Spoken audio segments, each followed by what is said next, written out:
Every morning, well, before we get started, electricity's on, water's running, my coffee was brewed. It's a good day. It's a good day, and I got a new hat. You know what that stands for, right? Not according to my wife. Think about it. So here we are, right? Liquid and loving it, right? Get to stay focused. Traded the Qs long once already. Traded them long yesterday. We're back to 357. All right, we got 5 more points, 7 more points to the downside, and if 450 doesn't hold, we give way to 420. So there's where you're at. But here's the thing, my friends. Hopefully, you don't have much of a portfolio. You don't have to worry about. This is still garden variety bullshit, right? And either 2 years from now, 3 years from now, or it might take 4 years from now, the market will be at all-time highs. I'm telling you, and I'm the bear here, right? We haven't even done any damage yet. Damage is under 385. Listen, there has been no damage done, right, to this market that Kathy Wood hasn't inflicted upon her people. So if you can live through the Kathy Wood saga, you could live through anything. And I told you when I met you and when I learned of Kathy Wood, I never heard of Kathy Wood. And I started doing videos called Kathy Wood is a Hack. And of course, just like when I said Lenny Dykstra is a fraud, somebody was pissed off about that. Someone's going to be pissed off about something, right? Oh, who are you to judge Kathy Wood? I'm like, because she's buying stocks that are momentum stocks during a crisis, COVID, that aren't going to last. And this is where she's loading up on, calling them disruptive companies. They were disruptive at the moment, but they weren't even disruptive. Zoom, Teladoc, Roku, right? And here I am, just some measly old day trader, navigating the markets better than most people, other than getting my ass kicked on the UVXY because of that fake crash. And we're still not there. And I'm going to make my money back on this UVXY. So I'm rooting for the market to really just crash today or tomorrow or Monday. If UVXY goes back to the 60s, I'm taking out a loan to short it. Because no matter what, remember August 5th when I got my ass kicked because I was over leveraged and I had it all in one account and I didn't have enough money and I had to get a margin call? It was pretty awful. If it goes back to 50 or 60, you do realize it's going to go back down to 18 bucks. Even if the market never recovers, UVXY is built to go down. So that's kind of what I'm waiting for. I don't need to pick the bottom, right? I don't need to, worry about stocks because I don't own any. But what I do need to do is time this UVXY trade better because, man, oh man, if they get it into the 50s or the 60s, no joke, I'm taking out a loan for at least, I'm going to take a $6 million loan out and I'm going to short 1 million shares. And I'm going to make all that money back. And that's my plan. So however long it takes, I don't even have to worry about stocks because there's a guarantee out there. And it's this lovely stock right there, which is not really a stock. This one right there. UVXY up 4. Hopefully it's up 12. Hopefully it's up 30 by the end of the day. Because if it's up 30, that's 30 points. It's going to go down inevitably. Even if the market goes nowhere, even down, UVXY always reverts. Always. There's only one guarantee. I can't guarantee the market's going to be back at all-time highs in the next 2 or 3 years, but I can guarantee you UVXY will go down. And that's where I'm going to stay focused on. And next thing you know, it's earnings season. And then I'm going to a Zen retreat. I'm going to just chill out in the bushes and the shrubs and hang out with lambs. I'm going to a lamb holding ceremony. I don't know what that's going to be like, but apparently we're going to hold lambs in our hand, baby lambs, and we're going to talk to our friends and loved ones about how much we appreciate them. That's what I'm doing. So that's where I'll be in the middle of April. Could UVXY go to 2,000? No. but I hope it does.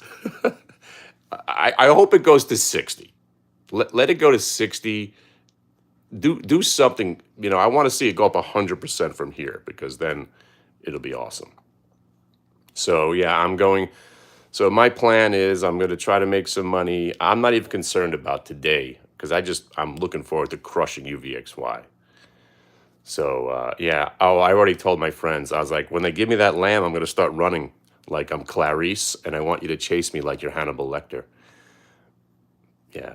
So after I go from the retreat, I'm supposed to be going to Vegas to blow out my brains from the retreat. So I don't know if I'm going to even go to Vegas.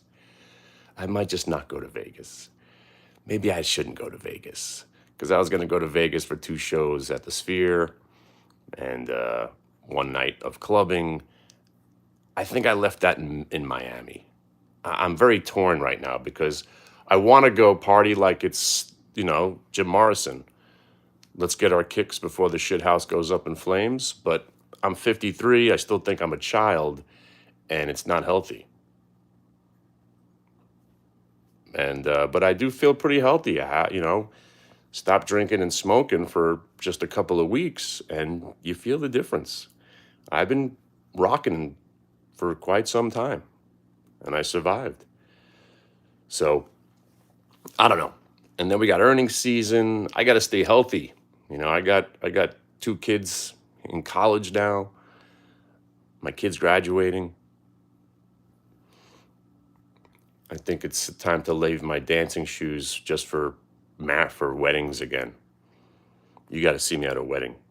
That's what we do. When you get over like 40, all you have is weddings. That's your big night out.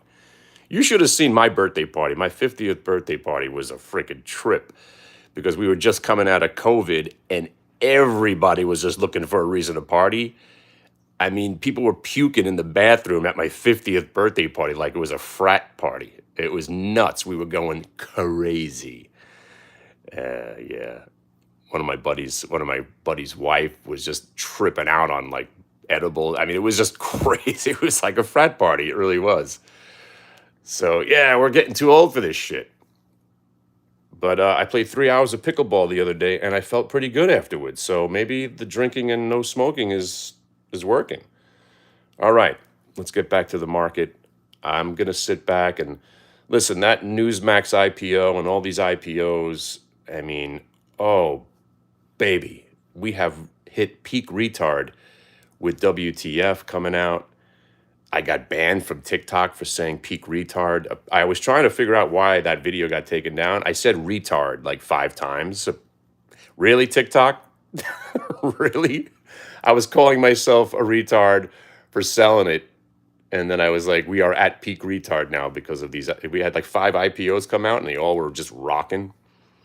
Anyway, so I think we go 455. We're going to test yesterday's lows, 453 and change. And then we've got nothing in between. 453.86 on the Qs gets you to 450. 450 doesn't hold. We're going 420. 420 doesn't hold. Then we're at 385. And 385? Yeah. 385, I'm buying. And I'm not going to buy. If the Qs are at 385, I'm going to sell 285 puts for like $5 6 months out in my son's portfolio. That's how I'm going to start a portfolio. At 385 on the Qs, I get interested. But if 385 gives way, we go to 350, and then we're talking Nvidia's around 80. We're talking Tesla's back to 170 at that point. Apple's at 180 again. Amazon's 150. You're not going to buy at those levels? You have to be buying. And if you don't catch the bottom, who cares? If you're really thinking long term and the Qs are at 385, let alone 350, you gotta be nibbling down at 350. All right. But that's long-term talk. I made $220 so far today trading the Qs. That's where my life is. I made a day's pay. I could just chill out now, but I'd like to make some more money. Leaving a $2 million trade on the table on Newsmax. Just, oh man, it's pretty wild that that stock did what it did. All right, you guys have a great time.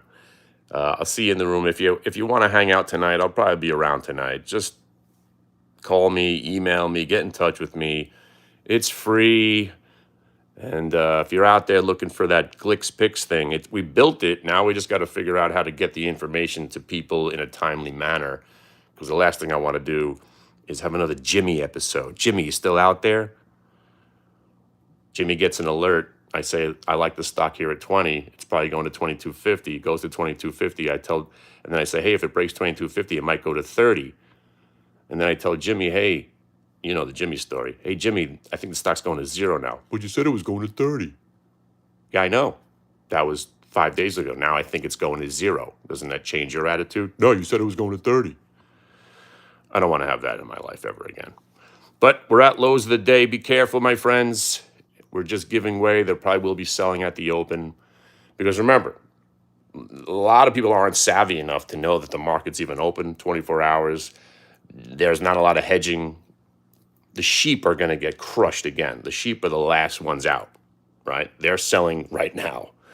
And that's where you'll get a bounce. And again, if the bounce doesn't hold today, which I don't think it's going to, Thursday's usually awful, into Friday, into Monday, turnaround Tuesday.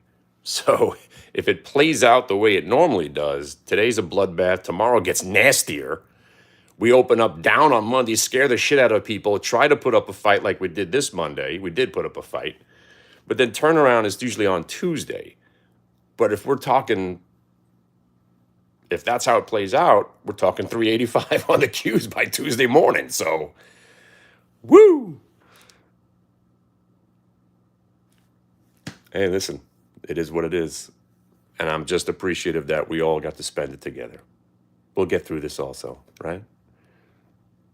And my son, he's graduating college. Think about that. We've been doing these videos since the boy was sitting right here and my little baby was sitting on my lap.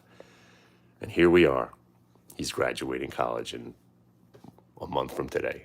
It's pretty freaking wild. All right, be careful out there, kids. The sellers have taken over the market. Ooh, ha, ha, ha. All right, be good.